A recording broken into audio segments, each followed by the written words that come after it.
প্রথমবার বিশ্বকাপে অংশগ্রহণ করেই ইতিহাস গড়ল কেপ ভার্দে। এদিকে স্পেনের কাছে হেরে বিশ্বকাপ থেকে বিদায় নিল উরুগুয়ে। মাত্র ৫ লাখের কিছু বেশি জনসংখ্যার একটি দেশ, বিশ্বকাপের ইতিহাসে সবচেয়ে কম জনসংখ্যার দেশ হিসেবে নকআউট পর্বে ওঠার ইতিহাস গড়ল পশ্চিম আফ্রিকার দেশ কেপ ভার্দে। ম্যাচের শেষ বাঁশি বাজতেই কেউ খুশিতে চোখ ভেজায়, আবার অনেকে উল্লাসে মাতেন। টাকার অভাব, ভিসা জটিলতায় মাকে বিশ্বকাপে নিজের প্রথম ম্যাচে স্টেডিয়ামে আনতে না পারা কেপ ভার্দের গোলরক্ষক ভোজিনহা এবারও ম্যাচ জয়ের অন্যতম নায়ক। গ্রুপ পর্বে দুর্দান্ত লড়াই করে ফুটবল বিশ্বকে তাক লাগিয়ে দিয়েছে কেপ ভার্দে। প্রথম ম্যাচেই সাবেক বিশ্ব চ্যাম্পিয়ন স্পেনের বিপক্ষে 0-0 গোলে ড্র করার পর দ্বিতীয় ম্যাচে দুইবার পিছিয়ে পড়েও উরুগুয়ের সঙ্গে 2-2 গোলের সমতা আনে তারা। আজ ইতিহাস গড়তে প্রয়োজন ছিল আরও একটা ড্র।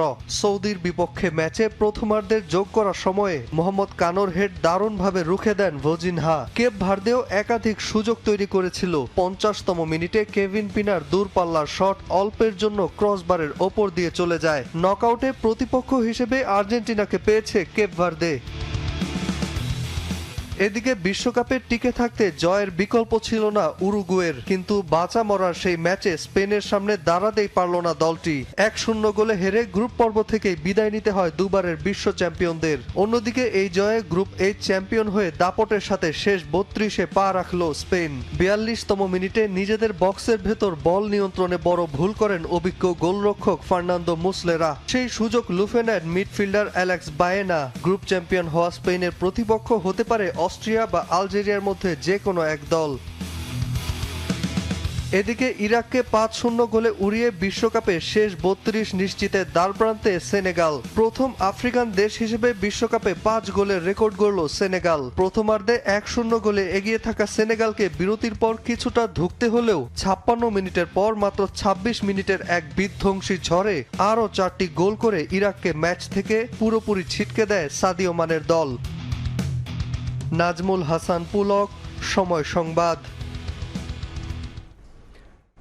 লিওনেল মেসিকে বেঞ্চে রেখে জর্ডানের বিপক্ষে মাঠে নামবে আর্জেন্টিনা। শুরুর একাদশে নয়, বদলে হিসেবে নামবেন এলেমটেন, জানিয়েছেন আলবেসেলেস্তে কোচ লিওনেল স্ক্যালোনি। জর্ডানের ডিফেন্সিভ অ্যাপ্রোচের কথা মাথায় রেখে সাজাচ্ছেন গেম প্ল্যান। ডালাস থেকে আরও জানাচ্ছেন এসএম ইকবাল। দাঁড়িয়ে আছি এটিএনটি স্টেডিয়ামের যে অফিসিয়াল প্রেস কনফারেন্স রুম, সেই প্রেস কনফারেন্স রুমে সংবাদ সম্মেলন করে গেছেন আর্জেন্টিনা জাতীয় ফুটবল দলের কোচ লিওনেল স্ক্যালোনি।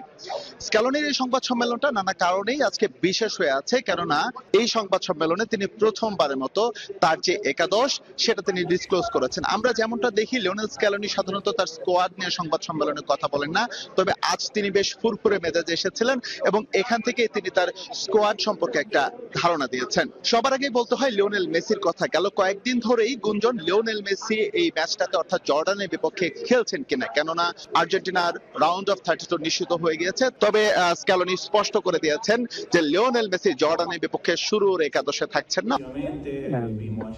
লিওনেল মেসিকে নিয়ে সবার আগ্রহ, সে খেলছে কিনা। আপনারা এমন প্রশ্ন করবেন, স্বাভাবিক। জর্ডানের বিপক্ষে সে হয়তো খেলবে, কিন্তু শুরুর একাদশে থাকছে না এটা নিশ্চিত। এই ম্যাচে আমরা অনেককেই সুযোগ দেব, আমার বিশ্বাস তারা ভালো করবে।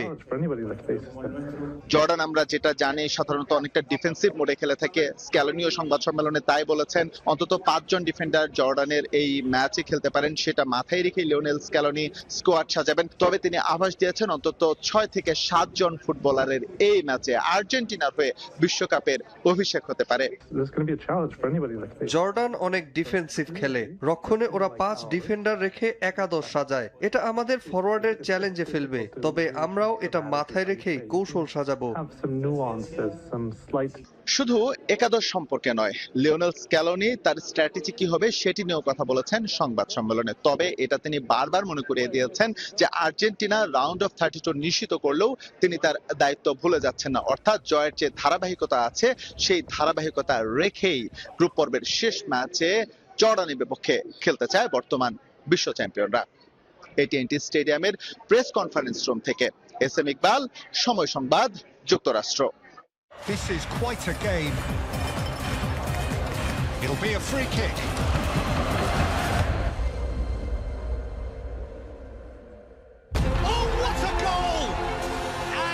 Emotion overflows.